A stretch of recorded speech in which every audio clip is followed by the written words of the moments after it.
अनुसार से जो पहली प्री कंडीशन है is the destruction of Israel. इसीलिए हमेशा वो ये विश्वास करते हैं एस्ट्रोलॉजी में अपनी कि शांति राह नहीं बनेगी मेहदी के आने की। इनफैक्ट जो इस्लामिक थियोलॉजी और शियाइट एस्ट्रोलॉजी वो इस बात को विश्वास करती है कि जितना केओस बढ़ेगा उतना मेहदी के आने का, यानी कि जो उनका आखिरी जो मेहदी आने वाला है 12th इमाम, उसके आने का समय नजदीक आएगा। अब ये 12th इमाम क्या है इसके बारे में मैं आपको भी थोड़ी देर में बताता हूं। इनफैक्ट उनका ये मानना है कि जितना भी हम पीस नेगोशिएशंस में जाएंगे, जितनी भी शांति वार्ताओं में जाएंगे, उतना मेहदी का आना जो है वो डिले होगा। और शिया थियोलॉजी में मेहदी का बहुत इंपॉर्टेंट रोल है, more than the Sunni theology. इसीलिए वो ये मानते हैं कि जितना हम इस केओस को बढ़ाएंगे, जितना हम इस अपने वॉर्स को और इन सब चीजों को एस्केलेट करेंगे, उतना मेहदी के आने का जो है वो समय निकट आ जाएगा। अब बात आती है, अब आप सोच सकते हैं कि ये मेहदी क्या है, तो मैं आपको बता दूं 7th सेंचुरी के बाद से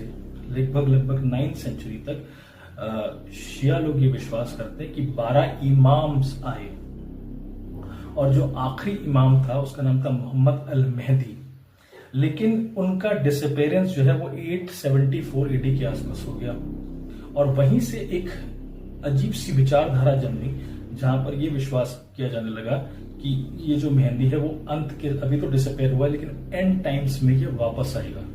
और पूरे मुस्लिम वर्ल्ड का एक कैलिफेट जो है वो स्टैब्लिश करेगा। और इसी को लेकर 10th सेंचुरी में धीरे धीरे अलग अलग विचारधाराएं बनती चली गई और इसको बोलते हैं रिडेम्पटिव केओस थियोलॉजी, जहां पर वो ये विश्वास करते हैं कि बहुत इजराइल जो स्पेशली कंट्री है उसको जो है वो इस्लामिक धारा डोमिनेट करेगी। लेकिन आज हम देखते हैं कि 1948 में इजराइल वापस आया, so they see this country as a blemish to their god as well as their theology, कि वो इस कंट्री को अपना जो धर्म विज्ञान है उसके हिसाब से एक जो है धब्बे की तरफ से देखते हैं। आपको ये समझना पड़ेगा कि जो ईरान की हेट्रेड है स्पेशली इजराइल को लेकर,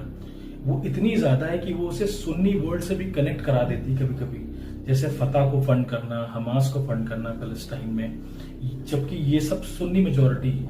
लोग हैं।